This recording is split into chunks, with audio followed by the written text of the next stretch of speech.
Wait for the 5 red lights. When they come on, the revs will rise, and when they extinguish, they will be underway for 52 laps of racing here at Silverstone, and go! Away we go, with Winnick leading and Mounier second. Oh. Winnick gets into turn 1 ahead, and was there contact behind? Something happened behind. Shimon Frelick is now up to second, look. Frelick has got up to second, going side by side with Mounier, who keeps his nose in there on the inside, and it's not quite going to be enough, as the TOP esports car has the inside line for the loop. So Winnick leads from Frelick, Mounier, Grangfist and Martin.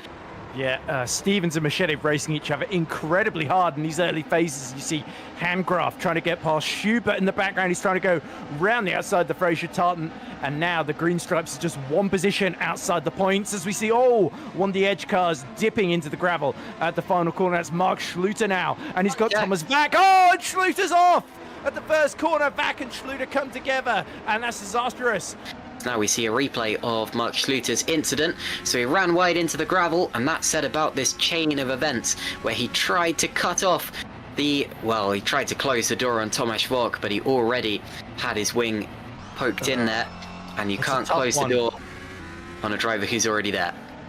Yeah, so there we go. He dips within the gravel. It's a little bit clumsy initial mistake from Mark there, and then Vac. It's a bit of a marginal one because he made the move very late and he wasn't significantly alongside up the inside for my money there. I think Vac would have been better served backing out. Now this is Chris Shepherd side by side with Stein Handgraf. Whoa, they rubbed wheels as well. And Shepherd's forced off the road, rejoins now, stays up the inside of Handgraf, who does gain the place. Stevens and Machete side by side through Beckett and into Chapel. It's Stevens that's ahead. He had to be very, very committed to pull that one off. It's interesting the leaders are all starting to dip as we see Soltero round the outside of Alex Lahoe into Copse there. Lahoe really struggling with tyre wear at the moment. Yeah, Lahoe got a really bad run through Copse. He's going to be demolished now by Xavi Rose going up the inside. So both of the Epic Racing Team cars going up a place. If he can pull this off, they both rotate on their axes. And he now has to outbrake him. Turns into the corner. He's still there. Oh, look at that. Xavi Rose does make the move stick. Frelick is lining up Milnek into Stowe here at the end of the hangar straight with DRS. And the Polish driver is through. Frelick takes the lead of the British Grand Prix. This is Frelick about to take the lead away from Maciej Winnick up into turn 1. Pretty straightforward move. It's Pascal Pollens who spins off the road and smashes it into the barriers. And here we see on board. So both of the Edge Esports drivers are out now. Stevens has pulled the trigger in all of this confusion. He was on the verges of the top 10. He is pitting for his first set of new tyres then. And this is what happened to Thomas Vac going through Copse corner. Does the rear just get away from him? Yes, it does. And Mark Schluter will be wishing that had happened a couple of laps earlier. As into the pits, there comes Soltero, indeed. Stein Handgraf through the final corner is going to touch the back. Whoa, my goodness. And then he's going to barrel roll over with help from the barriers. That's the second time in 2 races we've seen a car landing on its lid. If cars have lid. Lose it on his own, and then Handgraf's got nowhere to go. That was my read on it. Look, yeah, he gets a bit over the cut. Wow. They both made mistakes almost at the same time there. And oh dear, it's not a pleasant sight for poor Stein. Into the pits was that Winnick. It was both of the leaders. So Frelick is in, Winnick is in, and that's Alex Lahoe coming in behind them as well. Let's look to the pit exit, see where they are. He is ahead. So Xavi Rose and Fletcher and Pansar are ahead of Frelick and Winnick. Winnick is out behind Tom Stevens here. And Mounier comes in, so too does Martin. It's Grangfist now who's going to inherit the lead. Stefan Rohr into the pits further back, who crashed out in qualifying and dropped down the order, and he's going to be side by side there with Ruben Machete.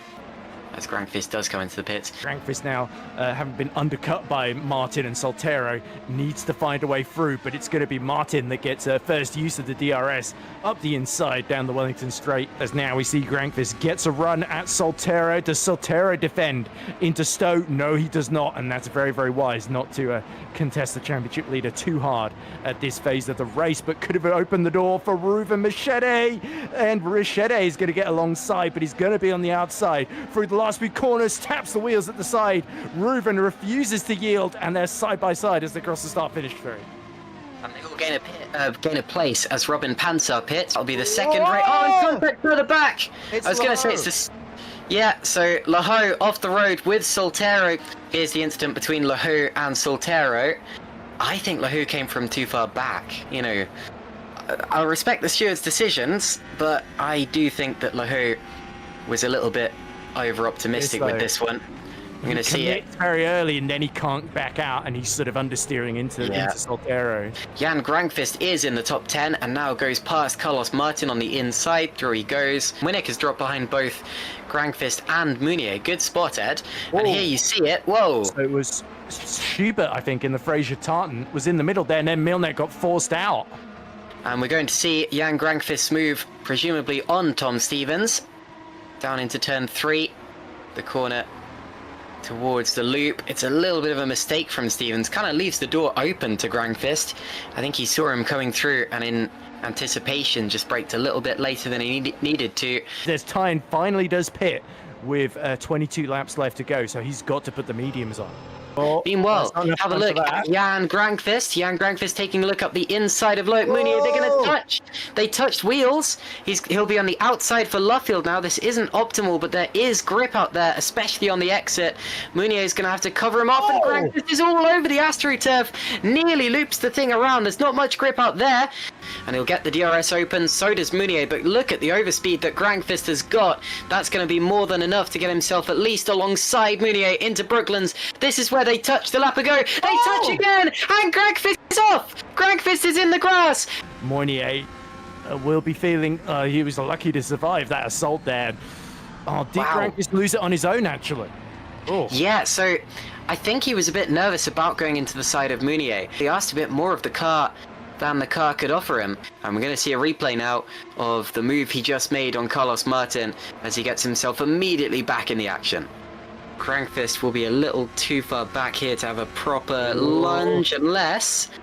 Well, he must have dumped the push to pass, because he is side by side with Maciej Winnick there, up the inside into Stowe.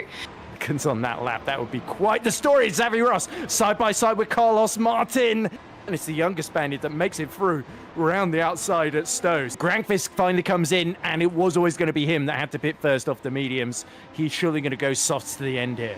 Jarl Tyne now side by side with Carlos Martin for 6th position. This is definitely 4th position, and a very crucial one for Jarl Tyne that he has to pull off to keep himself in contention for this one. Out through the final corner he comes once again. And he's going to try it even before the first corner. This isn't normally an overtaking opportunity, but he's got the speed. He twitches about, and he holds it, and he'll have the inside line for the braking zone. And Tyne does get through. Good stuff there from Jarl Tyne. Grankvist now going, and something's happened to Roos. Roos is dropping down the order, and I think we may have lost him. So he's on the tail of Maciej Winnick. And is it a mistake or is it a disconnection? Out of... and it's the same mistake that Rob made earlier on. And he smacks the wall, and Xavi Roos will go no further. My goodness, what a disaster. Igo Poom, unfortunately, does he have a moment where he doesn't save it in time? Yeah, there we go. Snap at the rear, and that is a one-way ticket straight to the barriers for Hygo. As up the inside there comes Jan Grankvist, and he gets another place. That's on Sergio Fletcher here through Abbey and then Farm Curve. These two curbs, two corners completely flat out, and then the heavy braking zone. That's very close to the inside of Stefan Rolt's car. Now he's got to go around the outside into the loop, and he's got to trust that Rolt doesn't understeer into him, but he does go through. And Jan Grankvist has just got past Carlos Martin there.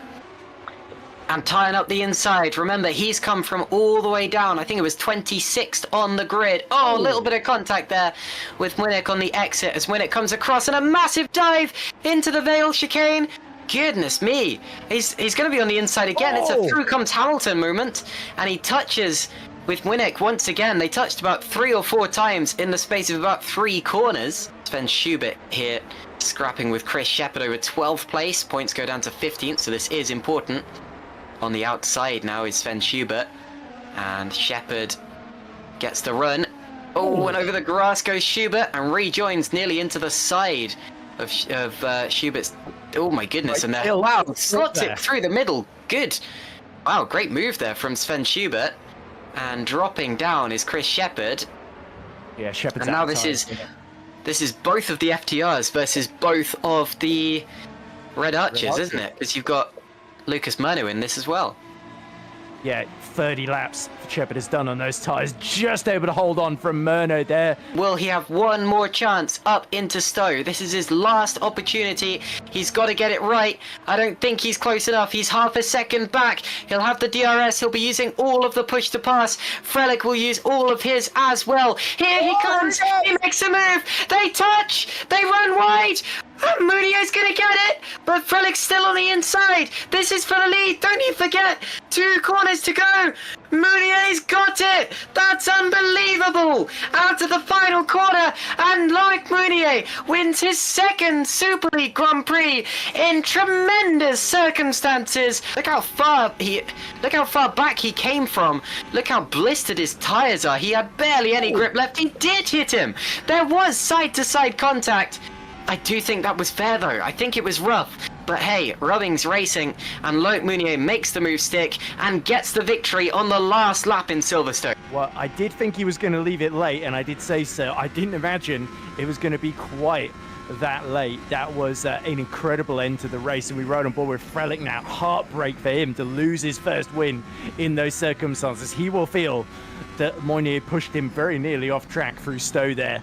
He still had the inside. It would have been risky, and yeah, he just avoids actually making contact with the Spark on the exit there through Club. Well, here you see the full results. Loic Mounier wins from Shimon Frelick.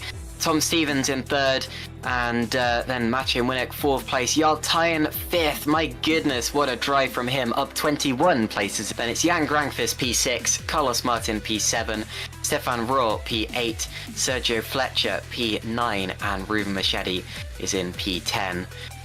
Oh my goodness, and as we catch our breath, or attempt to at least, Robin Pansar P11, Sven Schubert P12, Riot Kilk, then Chris Shepard and Lucas Murno, who does score his first point in the league.